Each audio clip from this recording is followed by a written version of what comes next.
Balaam, as is called in, say, in most of the English transliterations, is, so to may call it, one of the heroes, at least one of the personalities of the Bible, and the story about him, the main story, which is given quite a piece of the in the Bible, in the book of Numbers to be exact, is the story that he is the king of Moab at the time, which is bordering the land of Israel. Is very scared of the Jewish camp. There are a huge number of people, and he is scared that they are going to harm him. And he wants to do something against them, but he's too weak. He's king of a small country. So the only way he finds is to find a person who was famous for his, as a sorcerer, as a kind of a mage, as some kind of a great a person with great powers, and he hired him to curse the Jewish people. So he goes for a long distance. He comes to the land of Moab from quite a distance of many kilometers, and he's asked to curse the people. But he says beforehand, he's a prophet, among other things. So he cannot do it on his own. He has to get a message from above. But he thinks that he can at least, how to say it, he can maneuver things in this way. But he gets a very clear message that he shouldn't curse the people, but rather bless them. So he's doing a series of it goes in the whole section of the Bible in which he blesses the Jewish people one time and the other, and the king is so infuriated with him, and he says, okay, I promise you, if you are cursing them, I promise you everything, money and power and everything else. Now go back home. You didn't do any good. So that's mostly the story.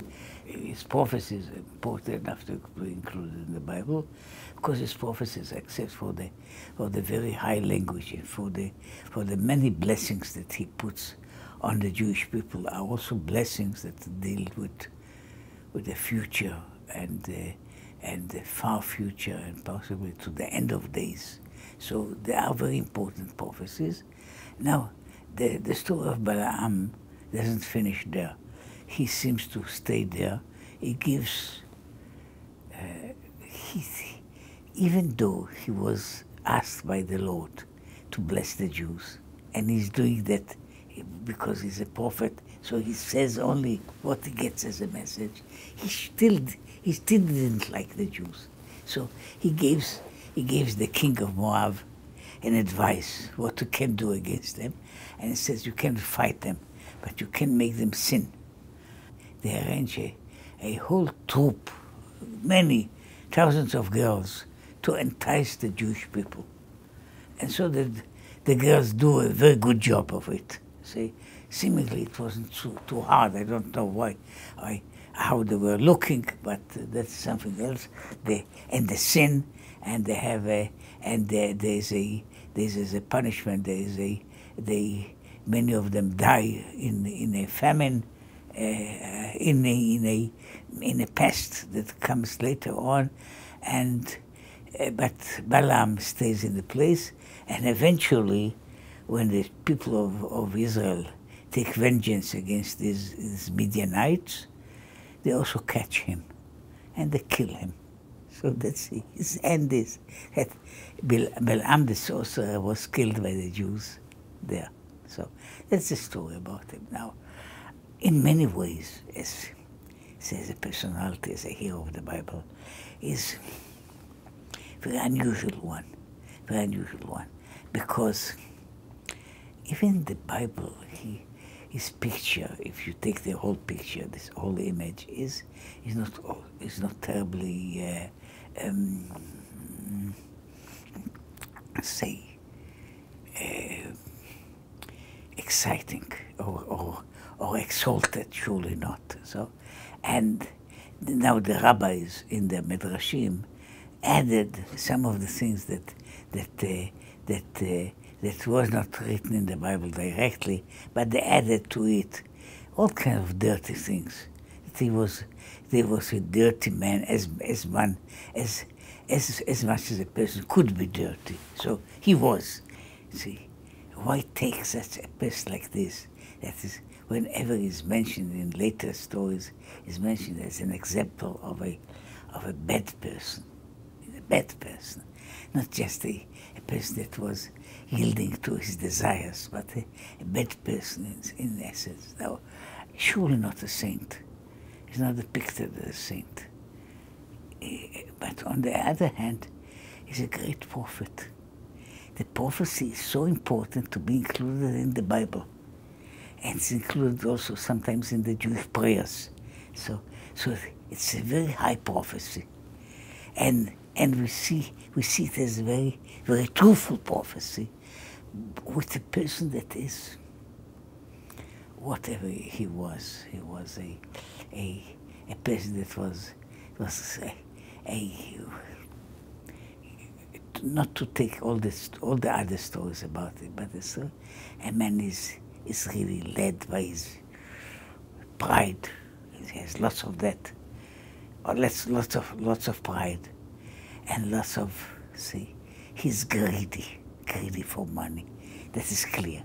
And then the end of the story shows he has no moral scruples. So this is the person. Now, in one hand, one of the stories about him, it's not clear whether he was. It's a matter of wording and exploring the text, whether he was blind. He was blind in one eye, but he says, "I'm the person with the open eye. I see everything. I can prophesy, and I speak what God says to me." And the point is that God speaks to him and gives to him some of the highest messages for the Jewish people, indirectly. So the name of Balaam is incidentally mentioned in other parts of the Bible as a story to get some moral from it. But on the other hand, see, he's strange in so many ways. One of them is, do you expect a prophet to be such a dirty person? He's a dirty person, but he's a prophet. This is one thing. The second one is, why did Balak, the king of Moab at the time, why did he call only him? He seemingly had his own staff of sorcerers and other things. Of course, Balaam was the Einstein of the sorcerers. He was the great sorcerer, but still, it was very expensive. And the story is that he was promised any money he wants. He was promised any honor he wants. And the king sent to him the highest people as messengers to fetch him. But still, why he? So one of the explanations about why he is, it goes into it's in a way it explains something about the Bible. See, even though the Bible doesn't mention it clearly, but against what people may believe. But when you read through the Bible, and I try always to entice people to do some reading of it, except for all the things, except for the holiness. It's such a good book that's surely better than most of the books that people will encounter in their lives. So just read once in a while a real good book instead of reading all kinds of trash that you read usually. But it's not only that. So in the Bible, you see, there is the figure of Abraham. And Abraham puts, because he's from the same country, also from the northern Syria, is mentioned sometimes in the later writings as a contrapoint and the other side of Balaam. See, there's Abraham and the disciples of Abraham who are nice people, and the Balaam and his disciples who are the bad, the vicious people.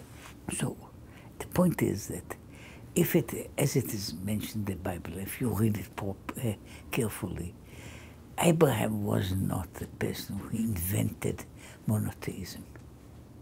In fact, in the Bible, and it goes very well with any kind of anthropological evidence from all over the world, the basic belief of humanity is monotheistic. In the most primitive tribes, they believe in one God. When they become sophisticated, they begin to become polytheistic. But basically, the basic belief of humanity is a belief in one God. It's not a sometimes very primitive belief, but it goes from the pygmies in the middle of Africa to the people of Tierra del Fuego at the end of Argentina. That is the basic belief of people. Now, when Abraham came to the world, he was coming in the world that was fairly sophisticated. It didn't have many of the mechanics of our time. But see, in the time of Abraham, which people don't know, but we found the things that they have international banking system. We have checks. They were written on clay, but checks with envelopes written from one part of the country to the other part, big distances. So it was sophisticated. They had a literature, they had philosophy, and so on. Now, when Abraham came, he came in a way that sometimes comes in our times. He came from the most sophisticated education, and he came to uphold the old religion that possibly only the old women believed in, the monotheistic religion. And here comes a young man and a successful person, and he goes and preaches about one God, and all the others are just trash and nothing. So this was, now there were still people that had the same belief. Seemingly the king of Jerusalem of that time, Melchizedek, was also a believer of the same thing. So when the people tried to match them together, and it seems that Balaam was also a believer in the old religion.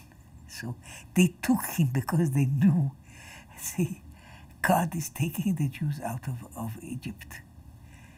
All the gods, all the polytheistic gods, all of them, the Egyptians and the other ones, they are collapsing. They don't have any avail against him. So in order to find something to deal with the Jews, they try to bring in somebody that has the same God. So that was the belief in that. And so they bought Balaam. Balaam as a person, so to speak about it. So Balaam is in one way, he's a prophet. He's a sorcerer. He's possibly a nasty kind of a person in any way you would, but he's a prophet. So it means that the gift of prophecy, at least in some places, is not connected with holiness. It is a kind of a gift. It's not simple clairvoyance. It's not simple what I call ESP, but it is a very high power of the spirit, of the human spirit, but not of the holiness of the soul. So a person can be, on one hand, a great prophet, which means he has this extraordinary ability to perceive, to understand, to get the messages from the very high heaven without being anything as a person in himself. So later on, among the Jewish prophets, and this goes on also, to say it in a very short way, it was also about, see, a Jewish saint cannot be a saint only in worshiping God, or in doing prayers, or in performing miracles. That doesn't make him a saint. If he's not all in all a saintly person, which means his relationship with people, his relationship with money, the relationship with his family, if he's not saintly there, he cannot become a saint. He's not our saint. And so the same thing is, our prophets are always people that are checked. That's the first check. If the person is blemished as a person, then you cannot believe in him as a prophet. He cannot be a prophet. God doesn't speak to him. But it seems that is a very special condition that the Almighty has from his own people and from his own prophets. Because others can have the gift without other qualities. Lehavdil, let's say, to make the distance between things. See, to be saintly, and as the way we take it, saintliness is a matter that is a whole personality. The whole persona has to be saintly. And the whole persona is not to be great, but to be saintly. Now, when we come to other aspects, does it mean that a great artist is a saintly person? No, a great artist also has a gift of God. But the gift of God is to do wonderful paintings. He himself can be the dirtiest of people, and even a stupid person. That is written. One of the small notes about it is written in a book by Plato. It's called Symposium, and where Socrates speaks about it, says there are many people who are wonderful poets and wonderful writers. They themselves are quite stupid people. They have the gift, but it doesn't mean anything about them. So we have it in so many fields. We have a person is given a divine gift of art, of beauty, of understanding, of mathematics or other fields. What does it mean about the person himself? The person himself can be indifferent. The person himself, see, to be a champion chess player, it doesn't mean that you are a holy person. And to be a famous sculptor, you don't have it in the same way, or to be a great mathematician. You may happen to be a nice person, or you may happen to be anything else. It seems that in a certain level, outside our world, there is the notion of, there is a person who can, as it says it, he can see the highest image. He says, God speaks to me and I'm repeating it. So that is true. And he says what God says to him, even though he is, as a vessel, is good for one thing. See, it's like, see, the most beautiful Stradivarius cannot be used as a writing implement, or to do anything else that is worthy. The only thing that it can do is play. It can play. So in that sense, this type of a prophet is exceptional, because he can be a prophet, nothing else.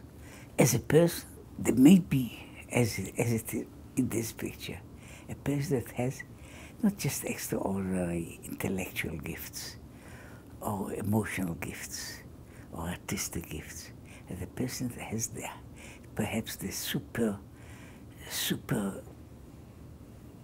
important gift, which is the ability to listen to what God says. And still, it is a gift.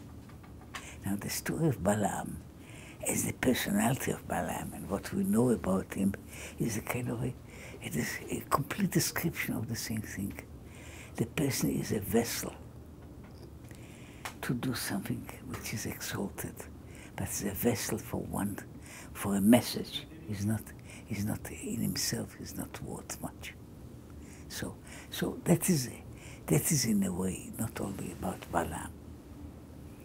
See, if we speak about Balaam, Balaam is kind of a symbol. Balaam is a person which is in certain ways is a mediocre person, or even less than mediocre person. He has this very special gift. Now, that is for being included in the Bible, not only the prophecy, but even the story of the person himself. It's a great message.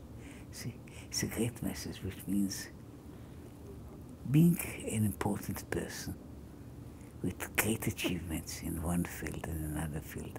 You can be not just a simple doctor, but you can be a very, very, very, very high and important professor. You can be a Nobel Prize winner. You can be an artist that your pictures are shown in any museum.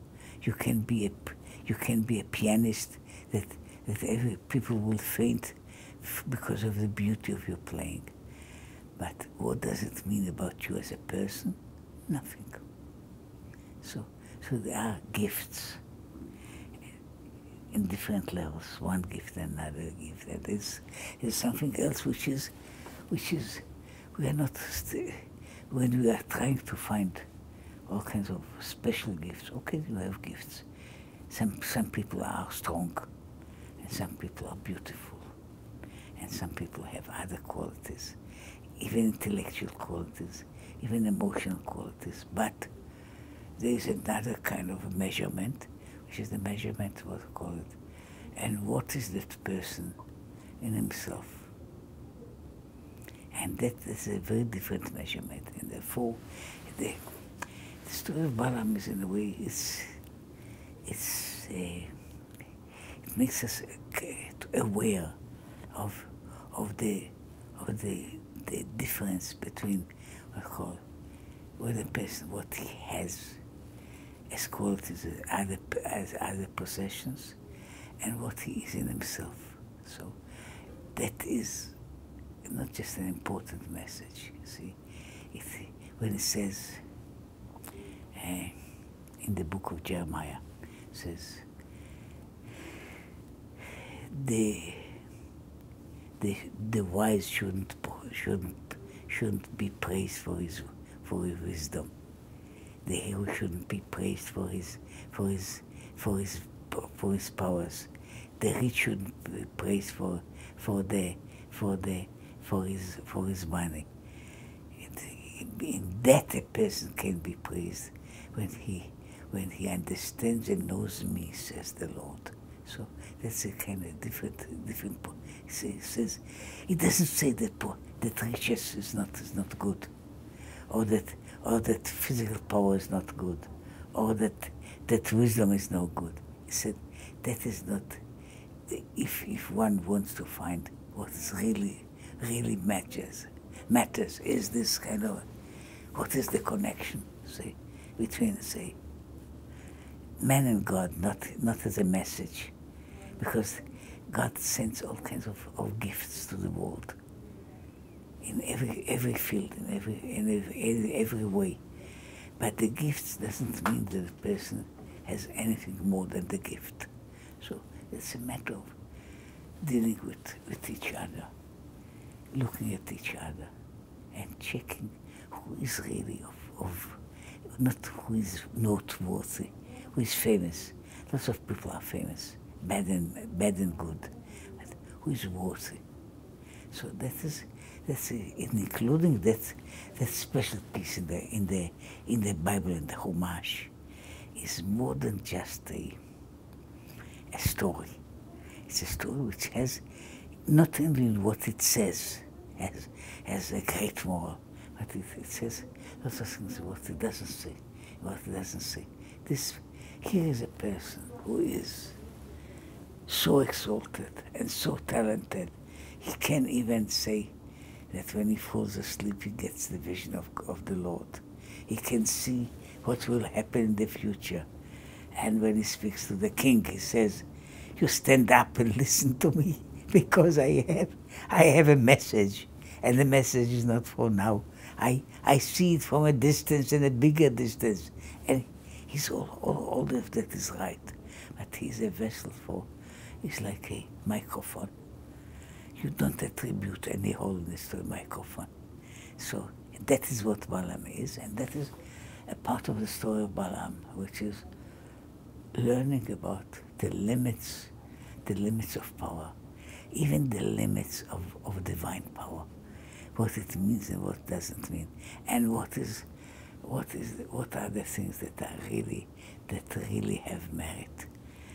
Some of them are those small people or meek people, and people that are sometimes you say, this is a good person. That is what the Lord wants. And all the rest they're beautiful creatures, see. A tiger is formidable, in a way also good looking. But I don't want to live with a tiger, see. What I want is somebody that is, I would say, good and wise and reasonable and understanding and so on. That's what I want. So the tiger will stay in the zoo. And those people that they should understand and should connect with are those people that are perhaps not so famous, not so expressive, but they are the right people. We have a responsibility. And the head of Balaam is, you see, Balaam is stabbed among all kinds of other villains that he enticed people to do it. So he says, if you want to make a big judgment, so you see, the person with the great gifts doesn't get an immunity, and shouldn't get an immunity. He has great gifts, but what is he and what did he do? And if he's bad, and if his advice was malicious, and if his deeds were bad, so the fact that he is whatever it is, brilliant, powerful, so it doesn't mean that he has to be forgiven. These are modern time villains. See? Modern time villains. I'm saying Balaam is in that sense. He's not a person that you can see. He's all around bad. He's not all around bad.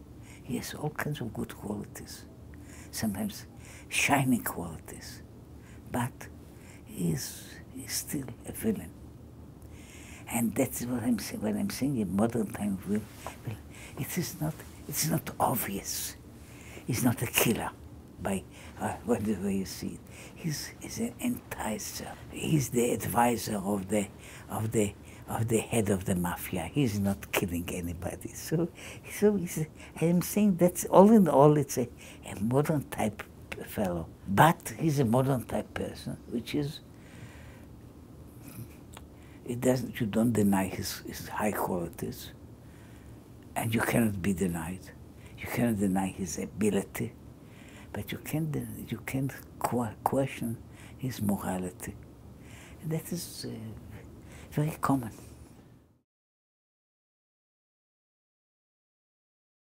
It's one of the strangest stories in which the donkey is speaking to Balaam, and the donkey sees the angel, while Balaam doesn't see it. See, on one hand, it is surely a kind of a satiric picture.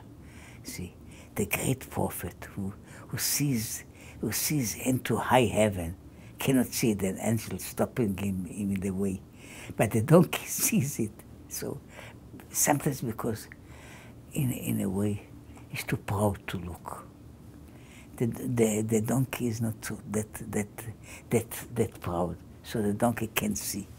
It's also something else about this. It's about see, a person sometimes is, say, proud, arrogant, and doesn't really look what is there.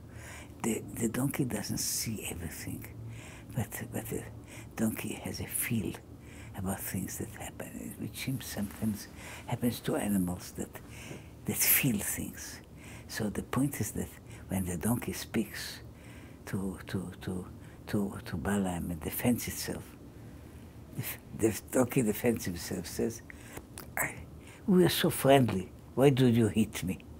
Now he says, "Because you pushed me into the sidewalk, and to push me this way."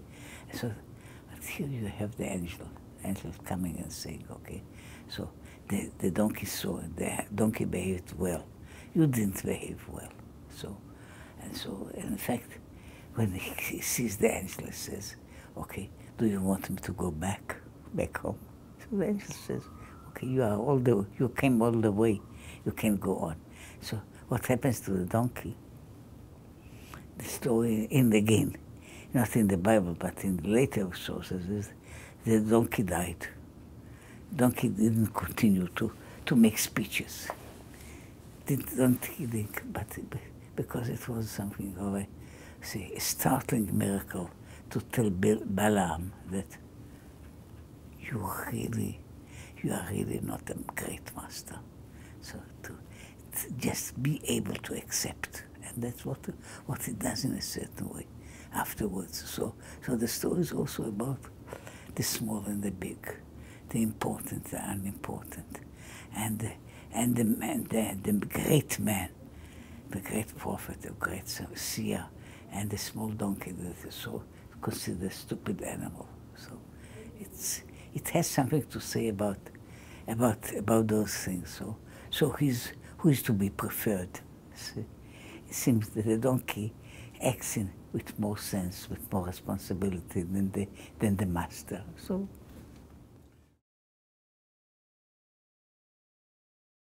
let me just say one thing, which is perhaps it's not completely new, but it is not well known. Of all the people in the Pentateuch,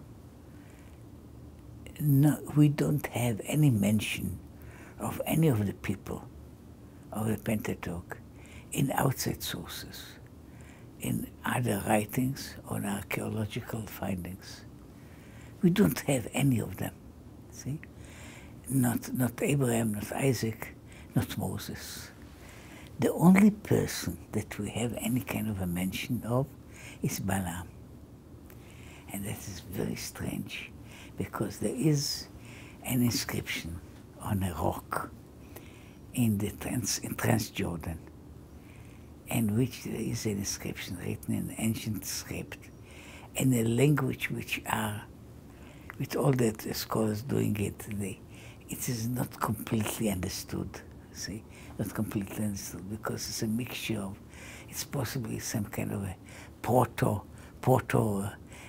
Proto-Semitic language, you see? A very ancient language, which later on the languages became more clear. But this is a very ancient language, and it is high poetry, see? It is a prophecy of Balaam ben Beor, the same person, prophecy of Balaam ben Beor, which is mostly curses, see, mostly curses. So he was, the stories, so we have now none of it is connected with the biblical story. It seems that he was a professional. He was a professional curser. He was taken from great distances to curse other people, and seemingly, see, it was considered very, very effective. So they take him. He was living in Syria, and he was to be taken to Transjordan means something like about 1,000 miles of distance. No cars and no planes. So it is there. So there is such an inscription, which is in a way very strange. It is the same person, and the same character, but not anything of the same story, which is possibly the only early biblical figure that has some kind of archaeological mention. Strange and not completely understood, but that is that. So, and one can find them. Can find the pictures and attempt to translate this piece of prophecy of his in the other way. So in that way, that sense is exceptional.